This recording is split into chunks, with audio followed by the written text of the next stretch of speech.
Tak myslím, že hlavne prvá tretina bol to taký klasický,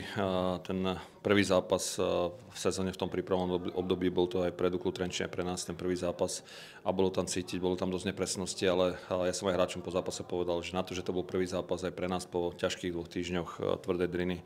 tak bolo tam vidieť tie veci, ktoré chceme, akými sa chceme presadzovať aj v sezóne samozrejme. Čiže rozoberieme ten zápas, veci sa budú musieť zlepšovať, samozrejme bolo tam dosť chýb, ale aj veľa dobrých vecí na to naozaj, že to bol prvý zápas, takže ja som s tým otváracím zápasom prípravného obdobia spokojný. Tak ono sme sa bavili aj v kabine, že proste chceli sme navodiť situáciu na začiatku sezóny, proste, že to je prvý zápas sezóny, aby sme do toho tak vstúpili. Samozrejme doma chceme hrať určite natlakový hokej, a samozrejme aj vonku, ale tam je to občas zložitejšie, ale doma chceme sa prezentovať takýmto hokejom. Myslím, že všetky 3 tretiny sme boli o ten kúsok lepší od Dukly Trenčín, tam sme si nechali dať gól v závere prvej tretiny, okrem toho v podstate mali nejaké náznaky šanci, my sme si vytvárali viac šanci, ale bolo vidieť na našich hráčoch, že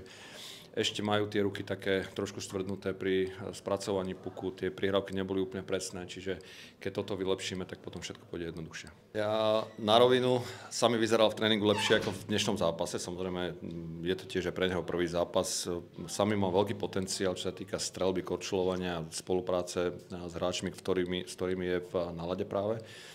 ale dnes to nebol úplne optimálny výkon od neho, na tréningu vyzeral naozaj lepšie. Budeme skúšať, budeme to sa snažiť nejak pomiešať, samozrejme budeme hľadať nejakú tú chémiu, ale mne sa to celkom páči. Tak vždy je to proti môjmu rodnému mestu, je to vždy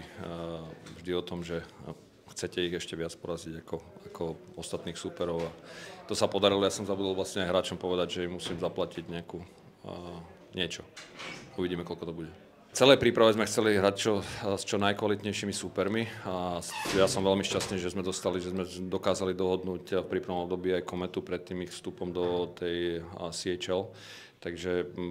pre celé mesto si myslím, že by to malo byť udalosť, že príde majster republiky z minulého roku a Kometa proste je značka, ktorá by mala pritiahnuť ľudia.